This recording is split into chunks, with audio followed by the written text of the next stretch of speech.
Allahumma salli wa sallim wa barik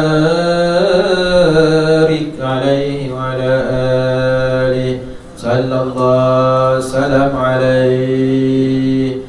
Ya Rabbi bil Mustafa balligh maqasidana waghfir lana ma madha ya wasi'al karami Muhammadun ashraful a'rabi wal ajami Muhammadun khairu man yamshi ala qadami Muhammadun basitul ma'rufi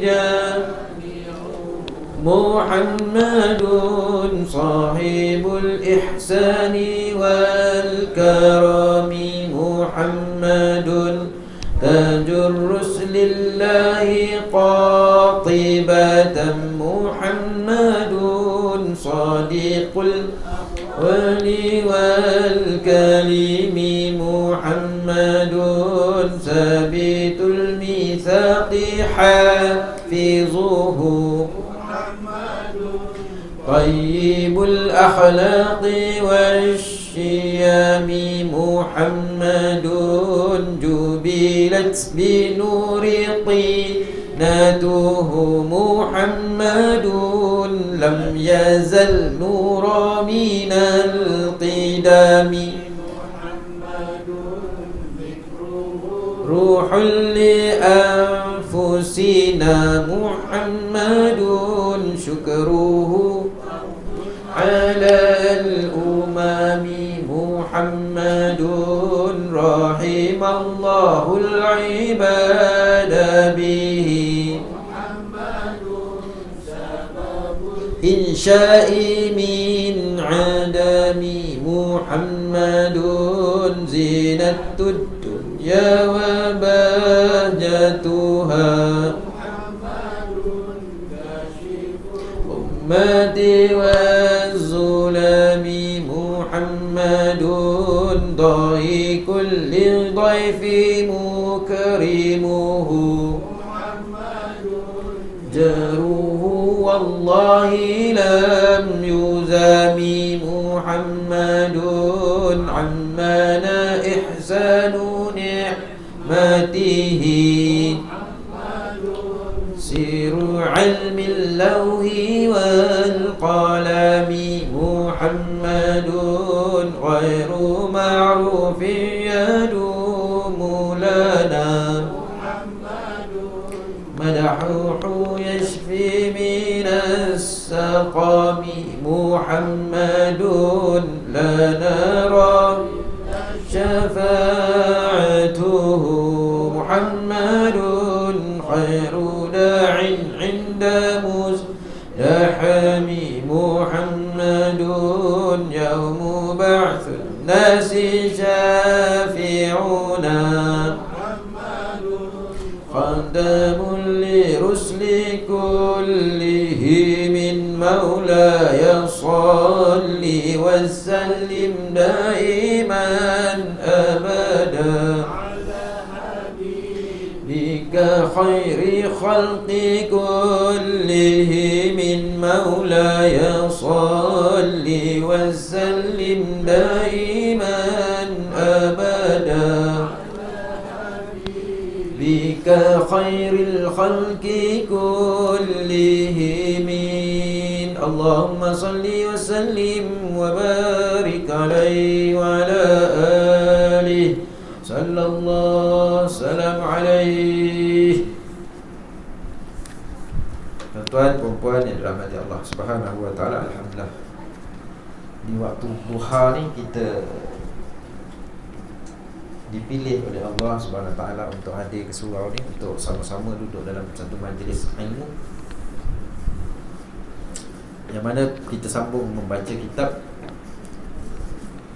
Qalbun Salim, syarah bagi kitab Penawar Bagi Hati, muka surat 281.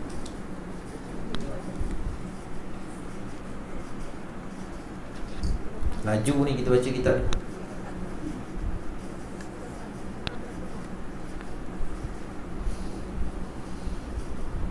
281. Bismillahirrahmanirrahim. Qala musannif rahimahullahu ta'ala wa nafa'ana bi'ulumihi fid dharaini amin. Bab yang ke-9, ujub. Bab yang ke-9, ujub. Apa dia ujub? Pertama sekali kita nak tahu apa dia ujub. Pengertian ujub. Pengertian ujub, ketahuilah, ujub ialah merasa kagum dengan diri sendiri atau kagum dengan mana-mana kelakuan seperti ilmu dan ibadahnya. Apa makna ujub? Ujub ni maknanya dia kagum dengan diri sendiri. Kalau istilah kampung dia perasan diri. Dengan apa ilmu dia? Dia perasan diri dia alim. Dia perasan ibadah dia banyak. Dia perasan dia tu baik. Dia perasan macam-macam perasan lah. Dia kagum dengan diri dia sendiri. Anda aku ni kan? Itu ujub. Kita tengok dia punya nota kaki 277 bawah tu. Dalam erti kata lain, ujub ialah berasa kagum dengan diri sendiri kerana merasakan dirinya mempunyai kelebihan tertentu yang tidak dimiliki oleh orang lain.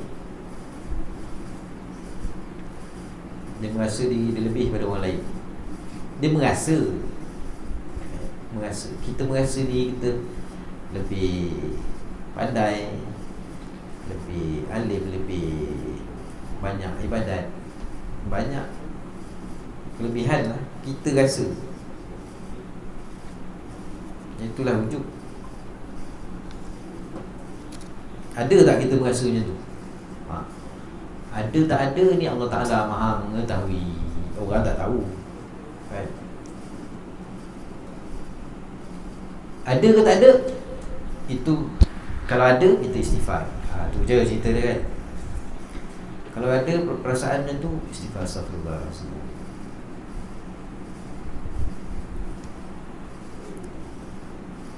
Tak ada daya upaya kita pun nak buat baik kan. Allah Ta'ala pilih. Dapat bersama dalam majlis ilmu, Allah pilih. Dapat sembahyang berjemaah, Allah pilih. Bukan sebab kekuatan kita, bukan dengan sebab apa kelebihan yang kita ada, rumah kita dekat dengan surau, bukan sebab kita ni sihat, tapi semua tu adalah pilihan daripada Allah SWT. Bukan sebab kita ni sempurna. Ada orang tak sempurna pun, kaki tak ada, terseret. Hadir juga ada kan. Bukan sebab itu. Jadi jangan merasa kita ni hebat. Allah Ta'ala maha hebat. Jika dia sambung yang atas tu, dia tidak bimbang kelebihan itu akan hilang dan dia lupa bahawa semua kelebihan itu adalah pemberian daripada Allah Subhanahu Wa Ta'ala kepadanya. Jadi dia kagum dengan diri dia. Sepatutnya bila kita dapat melakukan kebaikan, ketaatan apa, kita ya Allah, kita akan ya Allah, Kau janganlah tarik nikmat yang Kau dah bagi kat aku ni, ya Allah. Ni semua pilihan Kau. Akhirnya dia pegang kepada Allah. Jika dia melihat nikmat Allah yang Allah SWT yang diberikan kepadanya dengan ilmu, amal dan lain-lain, dia bimbang kehilangan serta merasa suka dengan nikmat tersebut kerana ia datang daripada Allah SWT. Ia tidak dinamakan ujub. Allah syukur. Allah syukur kan? Syukur hari ni dapat buat ni, Alhamdulillah syukur. Dia maknanya dia seronok tu kerana dia tahu nikmat Allah Ta'ala bagi dia. Dia maknanya itu tak ujub. Ujub sebab kepada takbur. Ujub ni dia duduk menyuruh dalam hati. Nanti ujub telah menyebabkan takbur, menyebabkan dia akan nanti dikeluarkan. Mereka bersarang dalam hati kan. Takbur pula. Dia punya keluar pula dah cakap, dengan cakap dia jadi sombong. Ujub sebab kepada takabur. Ujub adalah penyebab kepada takabur, membesarkan, sombong. Perbezaan antara ujub dan takabur, ini beza. Ujub dengan takbur. Ujub dengan takbur, apa beza dia? Takbur melibatkan orang lain, iaitu orang lain yang agak kurang atau kecil daripadanya. Takbur dia melibatkan orang lain. Kau siapa? Dia dah melibatkan orang lain. Saya ni dengan kau jauh lagi, saya hidup dulu. Dia dah mula takbur. Itu takbur, dia melibatkan orang lain. Ujub ni dia tak melibatkan orang lain. Dia rasa aku ni dia tak melibatkan orang lain. Maknanya ujub ni dia perasan. Takbur ni dia dah mula melibatkan orang lain. Ujub adalah sifat hati yang dicela oleh syarak. Bila kata sifat yang dikeji, dicela, maka dalam bahasa Arab dia, dalam istilah tasawuf dia, sifat mazmumah. Tambah lagi, ia menghilangkan pahala ibadat. Sekiranya ada sifat-sifat mazmumah dalam hati kita, maka apa dia punya kesan dia, iaitu ibadat kita tidak ada pahala. Pahala tak ada, walaupun sah, tapi tak ada pahala. Berialah kita belajar fiqah untuk membetulkan, mengesahkan. Kita belajar fiqah ni, beria kita belajar fiqah untuk ibadat kita tu jadi sah. Tapi kita tak belajar tasawuf, ibadat kita tu sah daripada segi fiqah, tapi di sisi Allah Ta'ala dia tidak berpahala. Segi fiqah dia betul ni, tapi di sisi Allah Ta'ala dia tidak berpahala, kosong sisi. Sebab adanya sifat-sifat yang menyebabkan amalan tertolak. Amalan tu tidak berpahala, seperti wujud,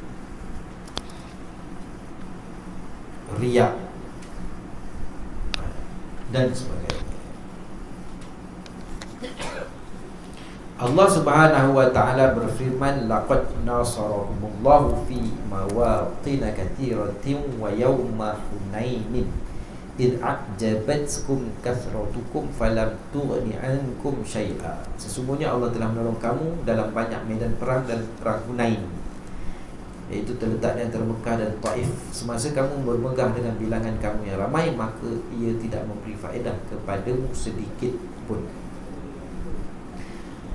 Perang Hunain berlaku pada 10 Syawal 8 Hijrah antara tentera Islam dan kabilah Hawazin dan kabilah Thaqif di Wadi Hunain di antara Makkah dan Taif. Selepas pembukaan Mekah pada tahun 8 Hijrah, Malik bin Auf An-Nasari, ketua kabilah Hawazin, seorang pemuda berumur sekitar 30 tahun dan dikenal sebagai ahli strategi perang, meminta penduduk Hawazin mengumpul harta, keluarga dan perempuan untuk berperang dengan orang Islam. Jumlah mereka 30,000 orang. Ketika Rasulullah SAW tahu tentang kemarahan tentera pimpinan Malik bin Auf, baginda menyediakan pasukan tentera yang ramai, iaitu berjumlah 12,000 orang, terdiri daripada 2,000 penduduk Mekah dan yang baru meluk Islam, dan 10,000 orang yang tentera Islam yang baru bersama dalam pembukaan Mekah. Kerana ramai, mereka yakin dengan kekuatan yang ada.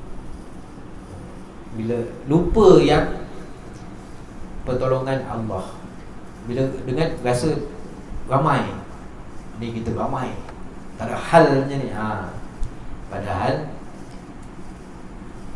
ramai tak ramai tu, walaupun tentera Islam 300 orang sekalipun, tentera musuh 1,000 orang sekalipun dalam perang Badar, tapi Allah Ta'ala kan nak memenangkan, nak mengalahkan. Jadi bila ramai, yakin Ini kita tak ada halnya ni. Harta saya 7 keturunan tak habis. Yakin rezeki saya, anak cucu saya settle semua dah. Bab rezeki dia saya dah urus semua. Lupa yang Allah Ta'ala yang maha berkuasa. Pada malam 10 Syawal 8 Hijrah, mereka masuk ke Wadi Hunain tanpa menyedari tentera kufar sudah terlebih dahulu berada di situ. Mereka dihujani dengan anak panah musuh dari segenap penjuru.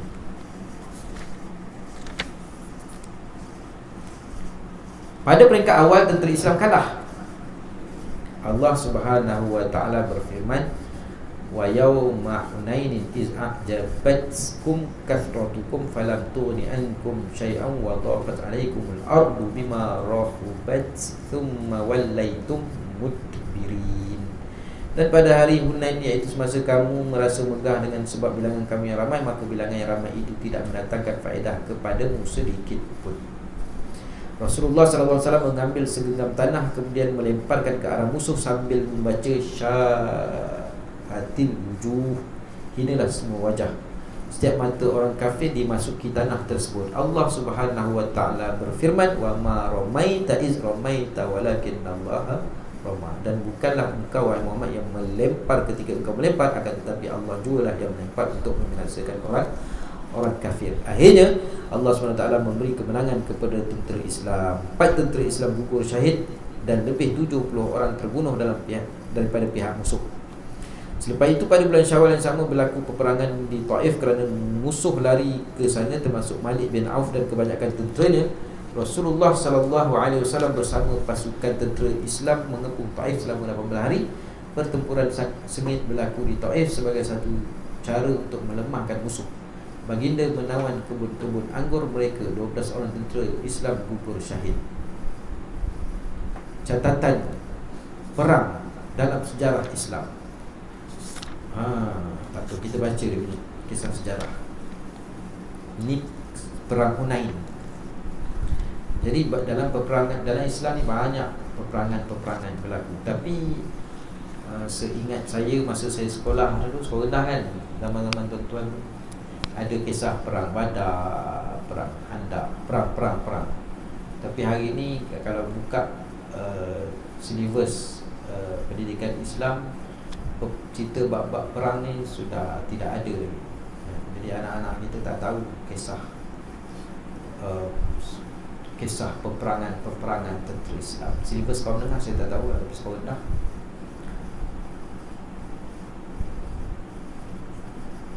tak ada bab perang. Tak ada bab perang sebab tak tahu sebab. Mungkin dikomplain orang kafir kan, cerita perang Islam itu perang. Maka silibus tu tak ada. Komsik ada kan, sekolah rendah tak ada. Sejarah Islam ada. Tapi dulu sekolah rendah, silibus tu sekolah rendah kan, perang Badar semua. Kita pun tua-tua ni pun kadang tak baca sirah, kita pun tak tahu kisah perang. Jadi kita baca catatan 8 peperangan besar dalam sejarah Islam. Kita ulang balik. Jarang saya pun bab sirah ni sebab tak mengajar kat masjid-masjid bab sirah ni.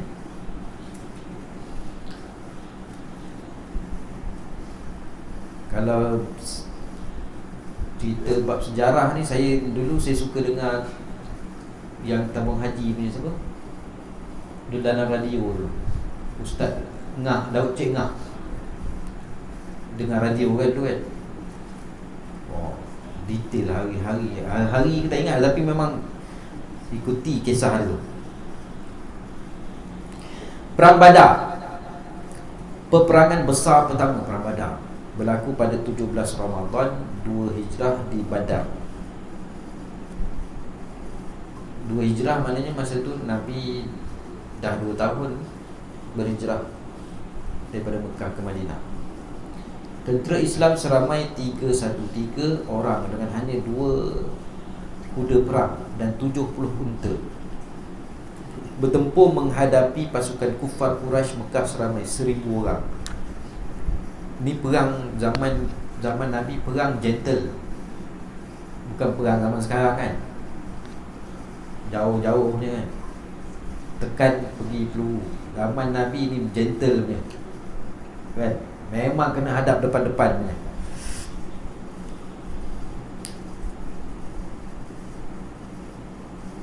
Kemenangan berpihak kepada tentera muslimin.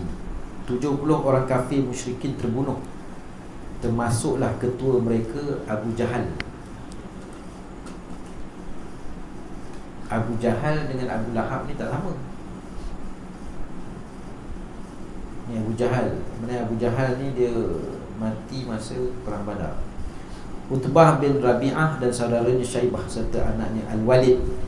70 orang yang lain menjadi tawanan tentera Islam. Tentera Islam yang syahid seramai 14 orang, termasuk 6 orang Muhajirin dan 8 orang Ansar.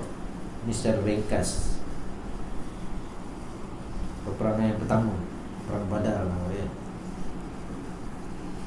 Yang kedua, perang Uhud. Perang Uhud ni kalau siapa pergi umrah, dia akan cerita lah tentang Uhud tu kan. Tapi yang ditunjukkan tu, Uhud tu macam bukit tu rendah sangat. Tapi yang mutawir tu cerita, dikatakan yang bukit satu lagi, wallahu a'lam. Perang berlaku pada 7 Syawal 3 Hijrah dekat Bukit Uhud, lebih kurang 4 batu dari Masjid Nabawi. Tentera Muslim diketuai oleh Rasulullah sallallahu alaihi wasallam seramai 7 orang, dan tentera 700 orang, dan tentera Kufar diketuai oleh Abu Sufyan seramai 3,000 orang. Pemimpin Kufar ingin membalas dendam atas kekalahan dalam perang Badar dahulu. Okey. Beza setahun je. Tahun sebelum tu perang Badar, lepas tu setahun depan kita repeat balik kan, nak balas dendam.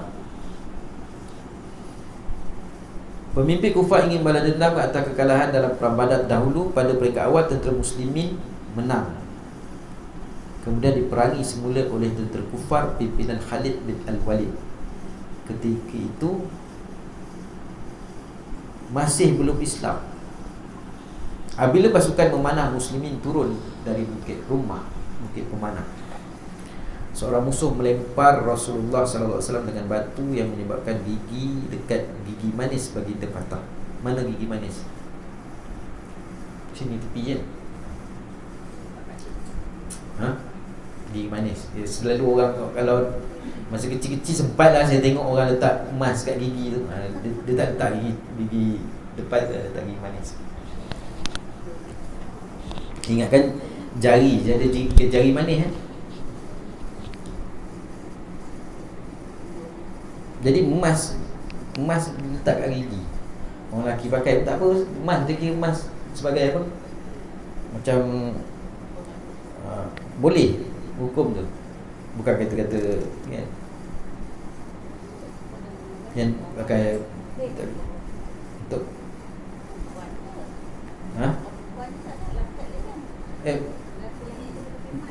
gigi tu boleh. Dia tak boleh pakai buat hiasan ni. Dia macam ni lah, celak kan. Dalam kitab Syama'il Muhammad sebut Nabi SAW ni pakai celak. Jadi celak Nabi pakai ni masa nak tidur. Untuk celak Nabi nama dia ismit. Dia batu dia serbuk kan. Jadi celak ni dia bukan macam pakaian perhiasan ni, dia untuk kesihatan, untuk mata. Jadi lelaki sunat pakai, perempuan pun sunat pakai. Dia yang tak boleh, lelaki tak boleh pakai macam gencu. Gencu tu pakai memang dah kan. Kalau dah jadi ni, perempuan pun buat betul pun tak boleh. Itu nak cuma bab make up ni.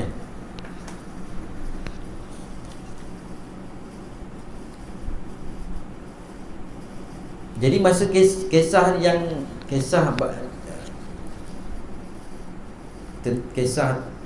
perang Uhud ni lah yang cerita tu sampai kepada Uwash Al-Qarni. Tahu kisah Nabi SAW ni, gigi patah tu kan. Oleh kerana kecintaan dia kepada baginda Nabi SAW, dia nak menghayati macam manalah Nabi gigi Nabi tu patah, kena lempar dengan batu oleh musuh.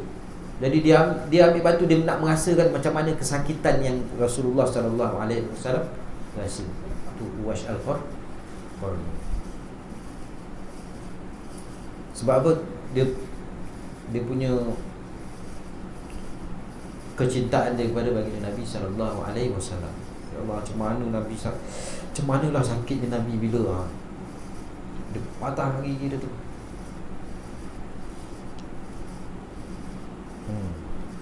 Kalau gigi goyang-goyang ni patah, okey. Ini gigi dah memang tengah elok. Cuba bayangkan. Baginda patah dan bibir sebelah bawah dan pipi berdarah. Selepas itu tentera Muslim bangkit kembali menyebabkan tentera musuh berundur. Ni cerita dia ringkas, sebenarnya panjang kisah dia.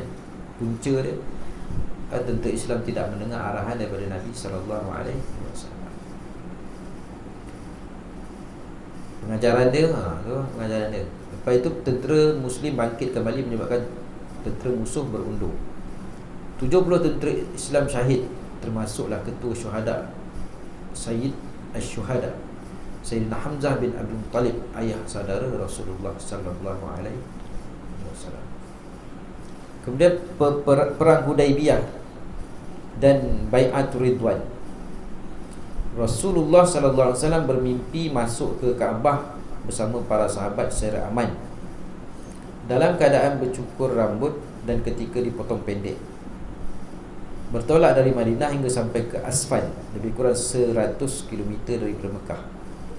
Di situ Bishr bin Sufyan Al-Ka'bi ingatkan Rasulullah SAW tentang kufar Quraisy yang bersedia menghalang baginda. Perjalanan diteruskan hingga sampai ke Saniyah di Mirar, lebih kurang 25 km daripada Mekah. Nabi mimpi tentang Nabi masuk ke Kaabah ni. Jadi Nabi beritahu sahabat, jom kita pergi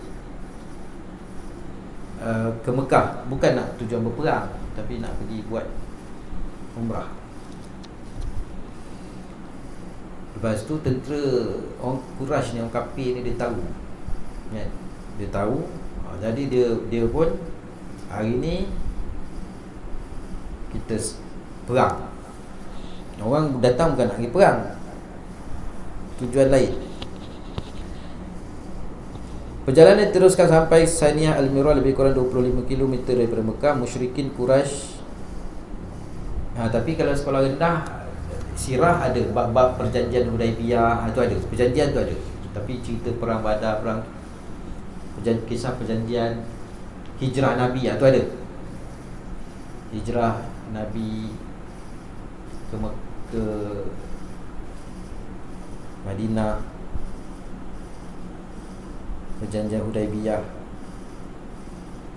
ada perangan tu, cerita perang tu.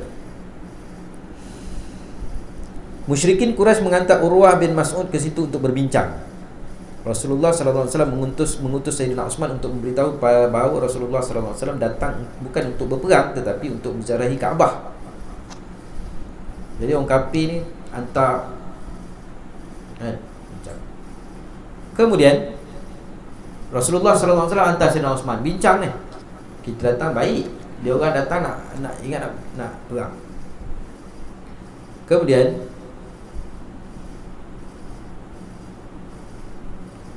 dapat pula berita bahawa Sayyidina Utsman terbunuh.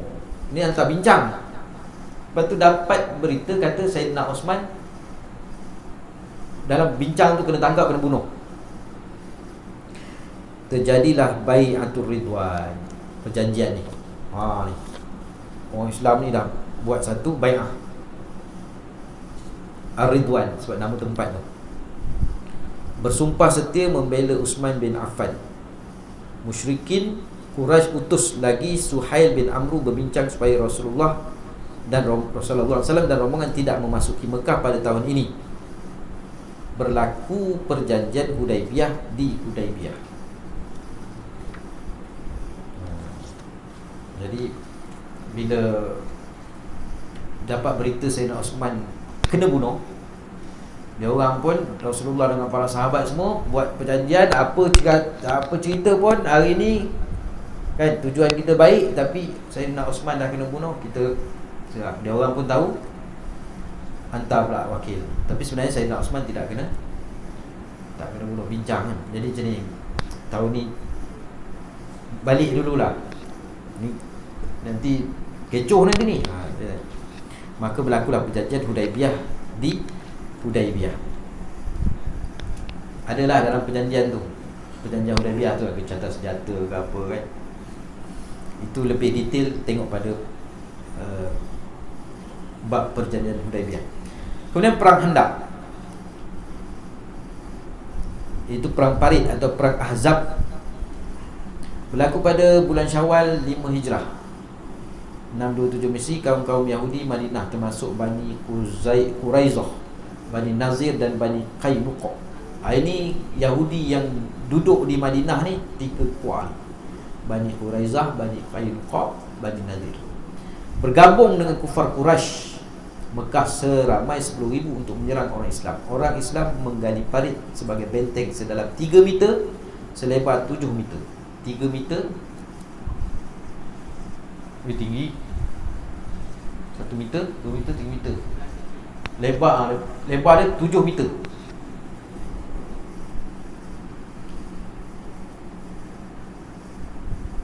Atas cadangan Sayyidina Salman Al-Farisi. Tentera musuh ditimpa ribut dan angin yang sangat sejuk. Mereka menjadi kucak-kacir dan khemah-khemah roboh bersenderakan. Apa tujuan buat parit? Supaya melambatkan pergerakan kuda apa kan, nak serang. Oh, dah stop sampai situ. Kalau dia lompat juga sekarang 7 meter tu manual. Termasuk Rasulullah sallallahu alaihi wasallam sekali terlibat dalam menggali parit. Sebab ada kisah sahabat tengok masa peristiwa menggali parit ni lah, sahabat kata Nabi sallallahu alaihi wasallam dalam keadaan lapar, ikat perut dengan batu kan. Lapar, nak bagi tak terasa lapar tu, ambil kain ikat, lapik pula dengan batu tu supaya macam kita lah pakai seluar kan, dah londeh sangat, lapar sangat, nak bagi cover tu macam mana kan, ambil batu supaya perut tu tak terasa. Tapi nak lebih lanjut kena baca kisah dia lah. Ini sambil lalu kan, sambil lalu. Macam kita kan, macam mana hari ni saja bagi tadi makan, ni kan makan nampak ni, lepas tu kan sebelah lebih kan ada makan.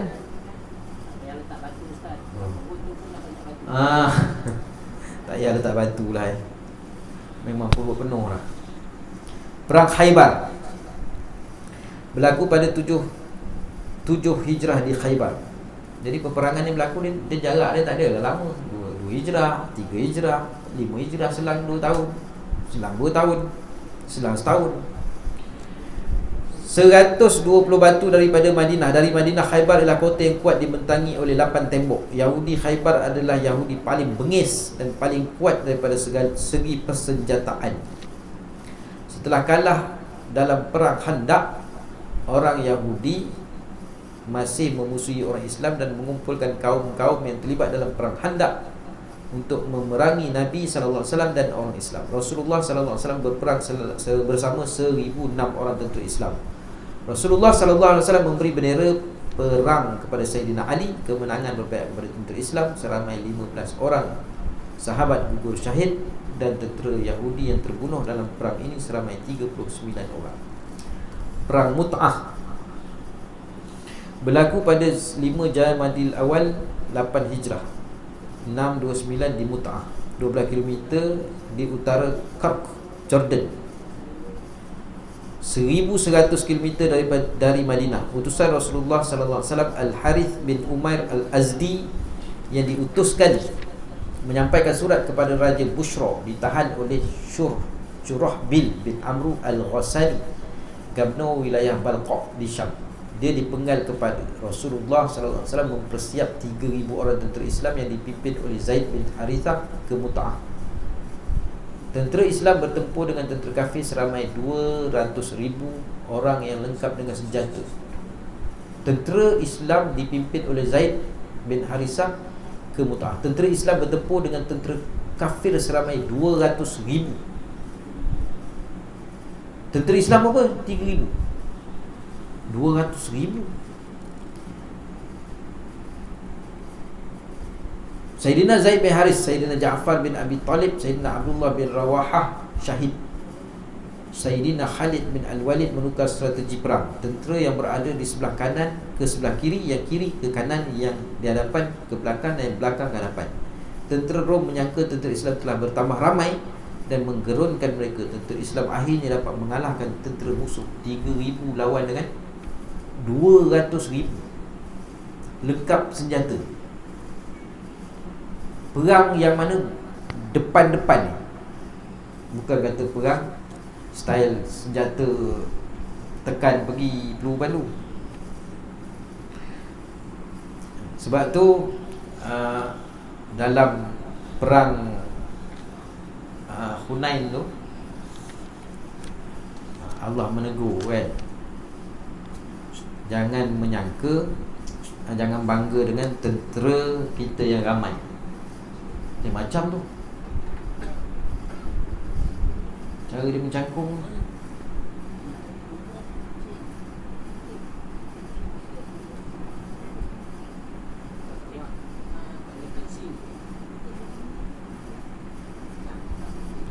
Sekarang siap kena overtime.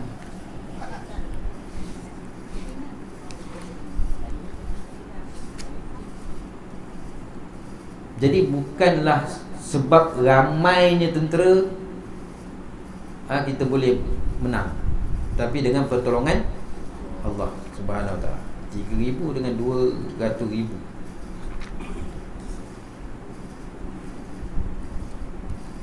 Perang Hunain sudah dijelaskan sebelum ni. Perang Tabuk berlaku pada tahun 9 Hijrah, dikenali dengan Perang Usrah, susah. Kerana ketika itu musim kering kontang, udara sangat panas, bahan makanan asasi dan bekalan serta ternakan yang dijadikan kenderaan yang sedikit. Selepas peristiwa Fathul Mekah, pembukaan Mekah dan Hijaz keseluruhan yang menerima Islam, kumpulan Arab yang mengikut Rom di negeri Syam berasa kedudukan mereka tergugat, lalu menyediakan 40,000 orang tentera berkumpul di selatan Syam. Rasulullah SAW dan 30,000 orang tentera bersedia menghadapi mereka. Sayyidina Uthman bin Affan menginfakkan 1,000 dinar, 950 ekor unta dan 50 ekor kuda, sehingga beliau dikenal sebagai Mujahiz Jaiz Al-Usrah, orang yang mempersiapkan pasukan pada masa susah. Sayyidina Abu Bakar menginfakkan seluruh hartanya dari jalan Allah. Ini yang kisah yang masyhur ni. Kisah Sayyidina Abu Bakar As-Siddiq kan, menginfakkan seluruh harta. Sayyidina sahabat-sahabat lain infak juga, tapi Sayyidina Abu Bakar menginfakkan seluruh hartanya ke jalan Allah Subhanahu Wa Taala, sehingga kan tidak ada apa yang tinggal. Dia hanya meninggalkan untuk anak dan isterinya, Allah dan Rasul. Dia tengok makom masing-masing lah. Tu Sayyidina Abu Bakar punya makom. Sayyidina Uthman pun infak juga. Sayyidina Abdul Rahman bin Auf menginfakkan 14,000 dinar. Ini sahabat Nabi yang kaya, Abdul Rahman bin Auf. Perempuan menginfakkan emas dan perhiasan mereka. Rasulullah SAW dan tentera Islam bergerak ke Tabuk dari Madinah pada hari Khamis bulan Rejab tahun 9 Hijrah dan berkubu di Thaniyatul Wada. Bendera perang diserahkan kepada Sayyidina Abu Bakar. Pasukan Islam tinggal di Tabuk selama 20 hari. Walau bagaimanapun mereka tidak berjumpa seorang pun daripada tentera Rom di situ. Tentera Rom berasa takut apabila mendengar kemarahan tentera-tentera Islam.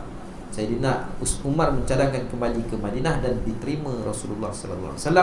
Tidak berlaku peperangan. Dia orang gempak je sebenarnya, orang kafir ya. Macam perang yang Hudaibiyah, bila dengar Sayyidina Uthman kena bunuh, apa strategi Nabi SAW? pasang obor sebanyak yang mungkin. Jadi bila orang kafir tengok, uish, kan, ramai ni. Itu yang buat perjanjian. Cuba dia rasa dia boleh makan. Oh, nak perang, tapi bila dia rasa tak boleh makan ni, tak apa, kita berunding. Itu orang kafir mustahil. Dia rasa tak boleh pergi, ya dia berunding kan.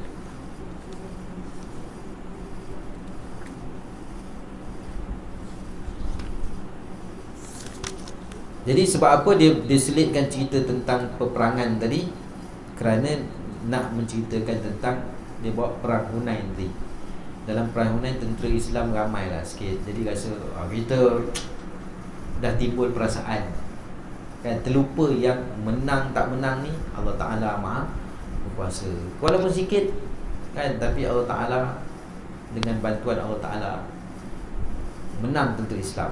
Jangan merasakan dengan kekuatan yang kita ada, kan, kita boleh menang dengan kekuatan kita, terlupa pergantungan kita kepada Allah SWT. Jadi oleh kerana dia dah sentuh tentang perang Hunain, maka dalam kitab ni, syarah bagi penawar bagi hati ni, dia buka lah sikit, kita punya ulang kaji lah sikit yang mana peperangan-peperangan yang berlaku dalam sejarah Islam ni. Antaranya yang masyhur lah yang disebut ni 8 ni, perang Badar, perang Khandaq, perang Uhud, perang Tabuk dan sebagainya. Bagus juga kalau kita terlupa. Kita selalu dengar perang Badar, perang apa lagi yang selalu kita dengar, perang Uhud. Kita terlupa perang Mut'ah, kan? Kita terlupa perang Hunain, kita terlupa perang Tabuk, Khaybar. Yang masyhur yang kita dengar tu lah Badar. Apa sebab tentera berlaku bulan Ramadan. Lagi tentera Islam tak ramai, tentera kafir ramai, menang. Yang mana tentera kafir nampak, oh ramai ni belakang ni. Rupanya para malaikat, Allah hantar para malaikat membantu tentera-tentera Islam. Itu masyhur kisah tu. Kemudian perang Khandaq, itu masyhur sebab kita dengar kisah Nabi gali parit. Itu atas cadangan daripada Salman Al-Farsi. Lain perang apa lagi? Perang tu yang Uhud masyhur, kita tahu sebab kisah tentera Islam tak kalah, menang, tapi diuji sekejap. Dia tak kalah, patah balik tu kan.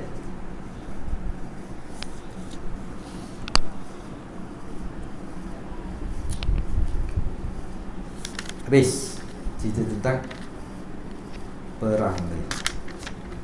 Lepas tu kita masuklah balik dia punya kitab asal dia tu, muka surat 288 tu. Ia bermaksud kamu tidak dapat menghalang serangan daripada musuh, merasa sempit walaupun berada di tempat yang luas sehingga kamu lari membelakangi musuh. Ia bermaksud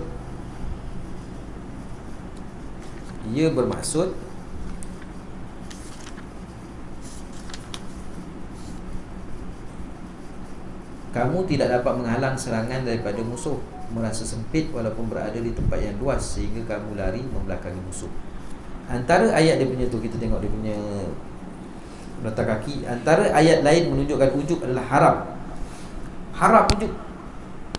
Termasuklah firman Allah, wala tusa'ir khaddaka lin-nasi wala tamshi fil ardi maraha innallaha la yuhibbu kulla muhtalin fakhur. Dan janganlah kamu memalingkan mukamu daripada manusia kerana sombong, dan janganlah kamu berjalan di muka bumi dengan angkuh. Sesungguhnya Allah tidak menyukai orang yang sombong lagi membanggakan diri.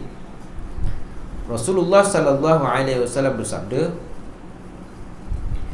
"Thalathun muhlikatun syuhul muta'un wa hawan muttabi'un wa i'jabul mar'i bi nafsi." 3 perkara yang boleh membinasakan orang yang melakukannya: kedekut yang diikut, kedua nafsu yang diturut, Yang ketiga, kekaguman seseorang dengan diri. Apa dia? Ujub. 3 benda ni merosakkan, membinasakan orang yang ada 3 benda ni. Pertama, kedekut. Kedekut yang diturut. Yang kedua, nafsu yang diikut. Yang ketiga, kagum dengan diri sendiri. Dalam beberapa hadis disebutkan tentang ujub. Antaranya Sayyidina Anas berkata, Rasulullah sallallahu alaihi wasallam bersabda, "Laulam takunu tuznibuna khasyitu alaikum aktsaru min zalika al-ujubu." Kalaupun kamu tidak suka melakukan dosa, akan tapi aku lebih banyak bimbang dengan satu sifat yang akan menimpa kamu daripada perkara ini. Itulah sifat ujub. Sifat ujub Nabi kata. Kalaupun kamu tidak suka melakukan dosa, tetapi aku lebih bimbang dengan satu sifat ni, yang mana menimpa kamu daripada perkara itu. Iaitu apa? Ujub Nabi kata. Sifat ujub. Kalaulah kamu tidak melakukan dosa, lain kan, tak mencuri, tak buat apa, semayang kuat apa semua, kalaulah kamu tak melakukan dosa, tapi Nabi bimbang ni, ujub. Kadang kalau orang alim dia ujub dengan ilmu dia. Orang yang banyak amal, orang je semayang, dia ujub dengan, dia rasa, dia perasan diri dia, perasan. Itu Nabi risau. Tapi kalau ada, macam mana nak buat? Istighfar lah, astagfirullahaladzim, kan? Dalam riwayat Muslim disebut bahawa Rasulullah sallallahu alaihi wasallam sabda, "Man qala halakan nas wa huwa ahlakum." Siapa yang berkata manusia telah binasa, maka sebenarnya kata-kata itu telah membinasakannya. Ketika menjelaskan hadis ini, Imam Malik berkata, jika dia mengatakan kerana melihat keadaan ilmu agama orang ramai sudah berkurang, maka aku merasakan perkara itu tidak mengapa. Tetapi dia mengatakan kerana merasa wujud dengan dirinya dan merendahkan orang lain, maka perkara itu benci dan dilarang. Ketika menjelaskan hadis, Imam Malik berkata, jika dia mengatakan kerana melihat keadaan ilmu agama yang ramai sudah berkurangan, maka aku merasakan perkara ini tak mengapa. Kita risau tentang ilmu agama makin berkurangan, kita risau tak apa. Tetapi dia maksud di sini, dia ujub. Dia memandang sebab apa? Sebab dia merasa dia lah yang layaknya. Tapi kalau kita kata, bila dalam keadaan hari ni masyarakat berjahil lah, kita bimbang sebab tu, tak apa. Ni jangan kita merasakan kita lah, kan? Habislah tengok saya tak ada macam ni kan. Itu dia mana dia merasa diri dia baik, kerana berasa wujud. Rasulullah sallallahu alaihi wasallam bersabda, "Man ta'azama fi nafsihi wahtala fi mishyatihi laqiyallaha wa huwa alaihi ghadban."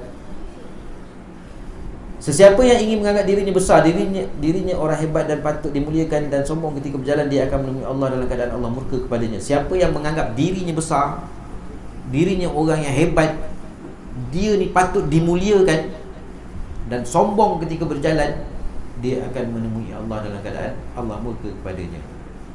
Daripada Sayyidina Anas berkata, sungguhnya Rasulullah sallallahu alaihi wasallam sabda, "La alaikum an ta'jabu bi'amalin ahadin hatta tanzuru bima yuhtamu lahu, fa innal 'amila ya'malu zamanan min umrihi aw burhatan min dahrihi bi'amalin salih.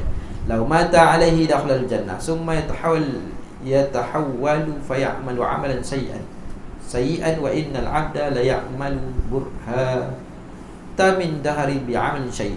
Law mata 'alaihi dakhala an-nar, summa yatahawwalu fa ya'malu 'amalan salihan. Wa iza arada Allahu bi'abdin khairan ista'malahu qabla al-mauti. Qalu ya Rasulullah, wa kaifa yasta'miluhu? Qala yuwaffiquhu li'amalin salih summa yaqbiduhu alayhi. Janganlah kamu kagum dengan amalan salah seorang daripada kamu sehingga kamu melihat dengan apa dia akhirkan ayat ini. Janganlah kamu kagum dengan amalan salah seorang daripada kamu sehingga kamu dapat melihat apa dia diakhirkan hayat ini. Janganlah kita ni ending kita macam mana, kan? Ending kita ni macam mana? Orang tu tengok masa hidup dia, Allah teruknya, tapi tengok pengakhiran dia macam mana? Masya Allah, rupanya dia masa tu ngam-ngam, baru lepas menunaikan ibadah umrah habis, kan? Contoh Tuan, kat Mekah lagi, Masya Allah. Tak sangka pula dia ni dulu. Tengok akhir dia. Sesungguhnya ada seorang yang beramal dalam berapa lama, beramal lama, umur tempoh masa lama daripada masa dengan amalan soleh baik, sekiranya dia meninggal dunia pada ketika dia masuk syurga. Ada orang beramal lama, kalau dia meninggal masa tu, puas hatilah. Kemudian dia berubah akhir hayatnya, lalu beramal dengan amalan buruk, lalu dia termasuk ahli neraka. Sesungguhnya ada seorang yang beramal dalam tempoh masa yang lama daripada masa yang amal yang buruk, sekiranya dia meninggal dunia pada ketika itu, dia ni kira tak ada apa dah ni. Kemudian dia berubah di akhir hayatnya, lalu beramal dengan amal yang soleh, lalu dia termasuk ahli neraka. Lalu beramal dengan amal yang baik, lalu dia termasuk ahli syurga ni, kan? Saya ada kisah, kadang ada juga kisah orang lama, veteran penyanyi. Dulu saya ada kisah Rocky Din ke apa. Dia artis lah kan. Dia meninggal tu masa dia sembahyang tahajud. Jadi bila orang tanya anak dia, kata ayah saya ni dah lama dah tak aktif berlakon menyanyi. Saya tak ingat lah rock ada ke rock, kan? Rocky Din ke. Jadi anak dia kata, saya nak cerita amalan ayah saya, nanti kan tak apa lah, kan? Dia kata, tapi macam ni lah, ayah saya semenjak dia tak jadi artis tu, dia tempat dia surau lah, masjid, kan? Jadi dia ni tak ada jawatan apa-apa, tapi orang bagi dia kunci tu, dia pegang sebab dia awal datang, balik pun dia lewat, dia akan bersihkan. Itu dia punya amalan dia, kan? Malam dia tahajud. Jadi Allah Ta'ala muliakan dia, meninggal dalam keadaan tahajud. Kita tak tahu, kan? Jadi macam Iwan Dandut tu, Iwan Dandut dulu dandut lah. Macam mana dia boleh tersedar, dia kata kat disko kawan dia meninggal. Lagu dia pun lagu dakwah. Ada satu kumpulan yang Cinta Untuk Nabilah tu, kan? Cinta Untuk Nabilah. Dulu Cinta Untuk Nabilah nama perempuan. Bila dia masuk, dia dah dakwah apa semua, lagu tu pun dia dah tukar. Cinta Untuk Nabi, Cinta Untuk Nabi lah. Dulu Cinta Untuk Nabilah. Dulu, janganlah dulu, kan? Ya lah dulu. Tapi tu pengakhiran macam. Jadi jangan kagum dengan seseorang tu. Lebih-lebih lagi diri kita, jangan kagum dengan diri kita sendiri, ya. Banyaklah kisah-kisah yang kita boleh ambil pengajaran. Jadi ada orang lama dia jahat ni, tapi ending dia Masya Allah. Jika Allah menginginkan kebaikan atas seorang hamba, maka dia akan menjadikan beramal baik sebelum kematiannya. Para sahabat bertanya, wahai Rasulullah, bagaimana Allah menjadikan beramal baik? Baginda menjawab, Allah akan mengurniakan taufik untuk beramal yang baik ketika akhir hayatnya. Allah beri taufik. Dia satu taufik dan hidayah ni, kan? Macam Allah beri hidayah satu orang, semua dapat dah, tahu pun. Bila azan Allahu Akbar, Allahu Akbar, dia dah dapat dah pun hidayah, dia dah tahu tu azan, kan? Itu panggil suruh semayang. Tapi siapa yang boleh sampai? Hanya orang-orang yang mendapat taufik. Taufik ni pertolongan, Allah mudahkan. Kemudian Allah mematikan dalam keadaan baik. Allah mahtim lana bi husnil khatimah wa la tahtim alaina ya Allah bi su'il khatimah. Jadi mudah-mudahan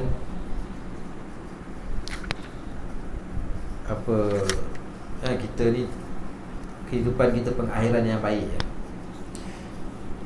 Sayyidina Ibnu Mas'ud berkata, al-halaku fisnaini al-qunuti wal-ujabi. Kebinasaan itu ada pada dua sifat. Pertama, putus asa. Yang kedua, putus asa daripada rahmat Allah. Dan kedua, ujub. Putus asa pun sekarang ni ramai orang putus asa. mudah sangat. Orang Islam dulu, orang Hindu putus asa terjun bangunan tu biasa lah. Sekarang ni orang mudah sangat kan, putus asa terjun. Alah, kes laki kahwin satu lagi je pun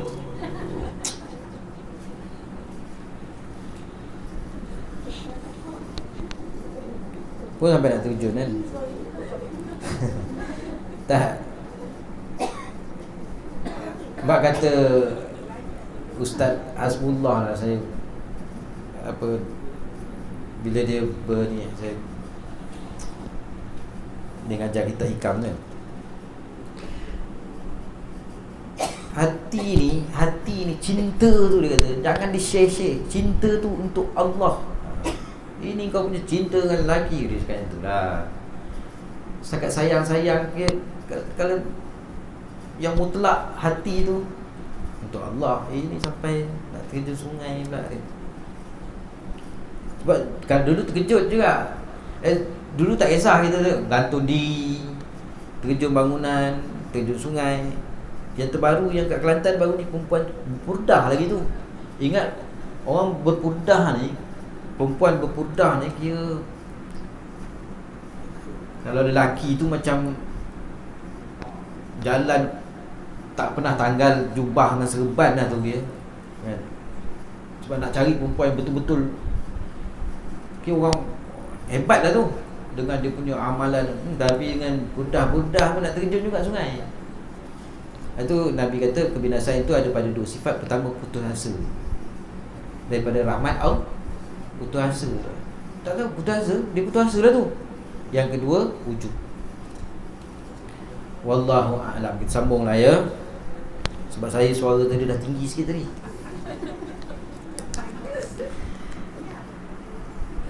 Jadi kita tutup dengan kita baca selawat tafrijiyah. Minum dulu. Bismillahirrahmanirrahim.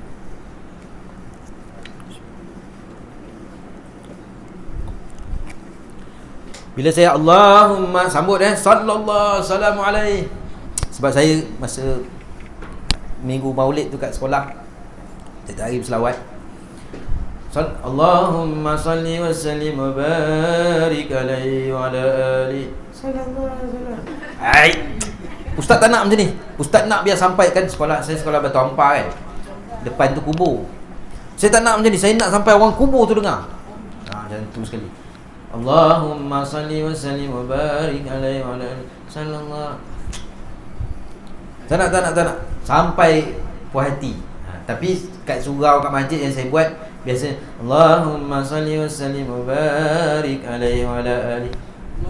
Saya seorang selalu saya, tapi saya tak pernah lah tegur kan. Kali ni saya nak kan, bila sallallahu Allahumma salli wa sallim wa barik alaihi wa ala alihi